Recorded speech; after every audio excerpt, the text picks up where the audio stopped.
मैं कई बार सोचता हूँ ये रोमांटिक गाने इतने अच्छे आपके आते हैं और आपका खुद का रोमांटिक लाइफ में बड़ा स्ट्रगल रहा है, तो ये कहीं वहीं से निकल कर के आता है या आपको लगता है कि वो आपके अंदर का जो बचपन का, जो आपकी पहली गर्लफ्रेंड आपसे छूट गई थी और 12वीं क्लास के बाद मैंने सुना कि मतलब वो अलग-अलग हो गए आप लोग, और वो तो ये वहीं के लिखे हुए गाने हैं या आपने फ्रेश लिखे हैं, या लगता है कि मतलब किसी अच्छे मतलब लेखक गीतकार के पास ऐसा एक्सपीरियंस मोहब्बत का होना ज़रूरी है?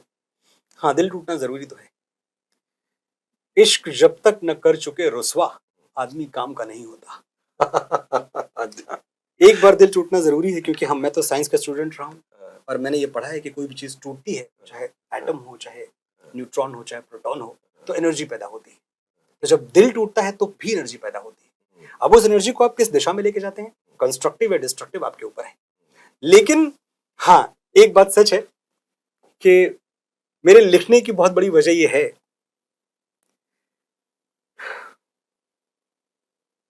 सवाल एक छोटा सा था जिसके पीछे ये पूरी जिंदगी बर्बाद कर ली।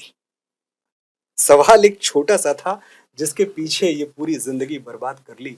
भुलाऊं किस तरह वो दोनों आंखें, किताबों की तरह जो याद कर ली। तो ये पूरी कोशिश, सारे गीत, सारी कविताएं, सारी शायरी उन दो आंखों को बुलाने की कोशिश है। और वो दो आंखें जिनको लगता था कि बहुत सारे छोटे शहरों के लोग हमें सुन रहे होंगे इस वक्त।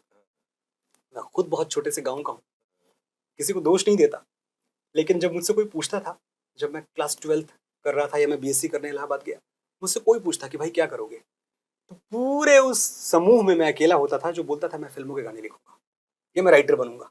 बाकी कोई बोलता मैं एमबीए करूंगा, कोई बोलता मैं सीए बनूंगा, कोई बोलता मैं तो अमेरिका जा रहा हूँ। और मैंने कभी झूठ नहीं बोला।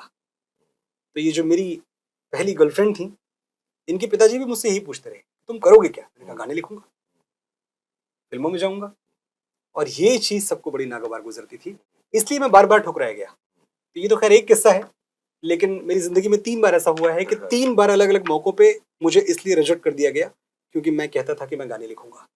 लेकिन विवेक जी, जो लिखता है मुकद्दर की इबारत, वो तेरी सोच से ज्यादा बड़ा है, जिसे ठुकरा दिया मिट्टी समझ के वो लड़का आज तारों पे खड़ा है। वाह वाह, क्या बात है, बिल्कुल तारों पे खड़ा है।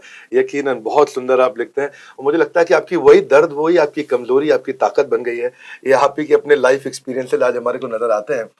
पर आज मैं आपसे थोड़ा, आपके यूट्यूब पे मैं वीडियोस देखे अभी पीछे, स्वामी विवेकानंद पे वीडियो मैंने जो देखा, मैं पब्लिक में सबके सामने बताना चाहता हूँ, बड़ा इंस्पायर्ड रहा। मैंने भी वीडियो बनाया, मैंने आपकी वीडियो से इंस्पिरेशन लिया।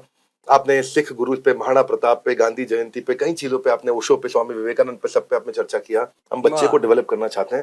मनोज जी, आपके बचपन का मुझे किस्सा मालूम है, आज उस पर लूंगा नहीं क्योंकि मुझे लगता है आपने उस पर एक वीडियो में बहुत डिटेल में बताया, लोगों ने देखा भी वो, जहाँ पे चेतक स्कूटर का झगड़ा चल रहा है आपके पिताजी के साथ और आपको स्कूटर नहीं मिलता था और आपने बोला कि मर्सिडीज खरीदूंगा एक दिन, और पिताजी को बिठाया भी उस मर्सिडीज में आपने। मुंबई में आ गए, आज आप इतने बड़े हो चुके हैं और मैं आपका बहुत पर्सनली बहुत सम्मान करता हूँ।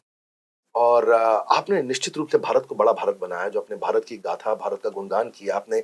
एक गौरीगंज से आया हुआ वो लड़का जिसने इतना स्ट्रगल करके आज यहाँ पहुंचा और किसी से बिना अभय, आप बिल्कुल निर्भीक हैं, वो अच्छा लगा।